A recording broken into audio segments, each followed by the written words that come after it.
Chapter 23, Manual Training. If all our workers were so situated that they could spend a few hours each day in outdoor labor and feel free to do this, it would be a blessing to them. They would be able to discharge more successfully the duties of their calling. Manual occupation for the youth is essential.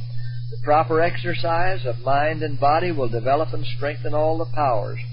Both mind and body will be preserved and will be capable of doing a variety of work. Ministers and teachers need to learn in regard to these things, and they need to practice as well. The people of this country have so little appreciation of the importance of industrious habits that the children are not educated to do real, earnest work. This must be a part of the education given to the youth. We need schools to educate children and youth that they may be masters of labor and not slaves of labor. Ignorance and idleness will not elevate one member of the human family. Ignorance will not lighten the lot of the hard toiler. Let the worker see what advantage he may gain in the humblest occupation by using the ability God has given him as an endowment. Thus he can become an educator, teaching others the art of doing work intelligently.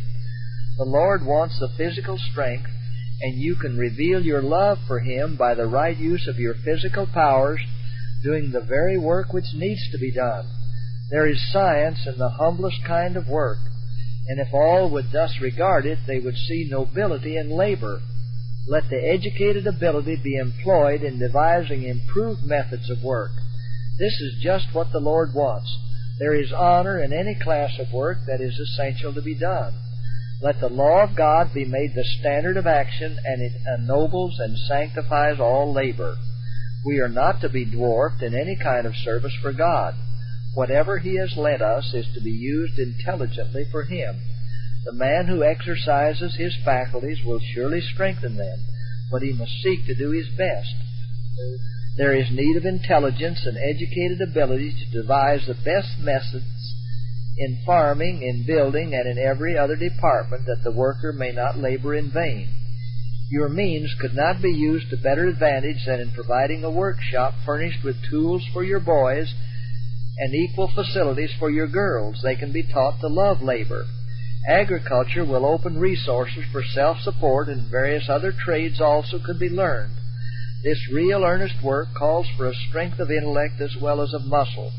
Method and tact are required even to raise fruits and vegetables successfully, and habits of industry will be found an important aid to the youth in resisting temptation. Here is opened a field to give vent to their pent-up energies that, if not expended in useful employment, will be a continual source of trial to themselves and to their teachers. Many kinds of labor adapted to different persons may be devised, but the working of the land will be a special blessing to the worker.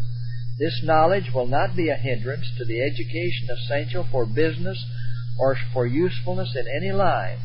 To develop the capacity of the soil requires thought and intelligence. Agriculture should be advanced by a scientific knowledge.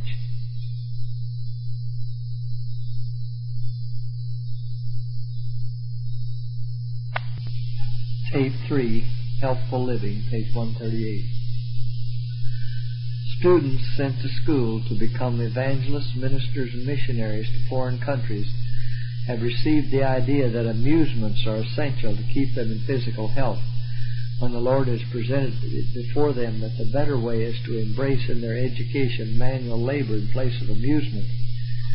The education to be obtained in felling trees, tilling the soil, as well as in literature, is the education our youth should seek to obtain. Farther on, printing presses should be connected with our schools. Tent making also should be taken hold of. Buildings should be erected, and masonry should be learned. There are also many things which the lady students may engage in. There is cooking, dressmaking, and gardening to be done. Strawberries should be planted, and plants and flowers cultivated.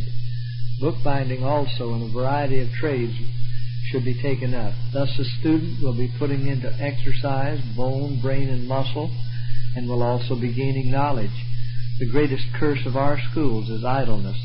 It leads to amusements merely to please and gratify self. The students have had a superabundance of this way of passing their time. They are not prepared to go forth from the school with an all-around education. The proper cooking of food is a most essential requirement. Something must be prepared to take the place of meat, and so well prepared that meat will not be desired. Culture on all points of life will make the youth useful after they shall leave the school to go to foreign countries. They will not then have to depend upon the people to whom they go to cook and sew for them or to build their habitations, and they will have much more influence if they show that they know how to do work by the best methods and to produce the best results. This will be appreciated where means are difficult to obtain. Missionaries can thus teach others how to labor. A much smaller fund will be required to sustain such missionaries, and wherever they may go, all that they have gained in this line will give them standing. It is also essential to understand the philosophy of medical missionary work. Wherever the students go, they need education in the science of how to treat the sick. This will give them a welcome in any place, because there is suffering of every kind in every part of the world. Education, true education, means much.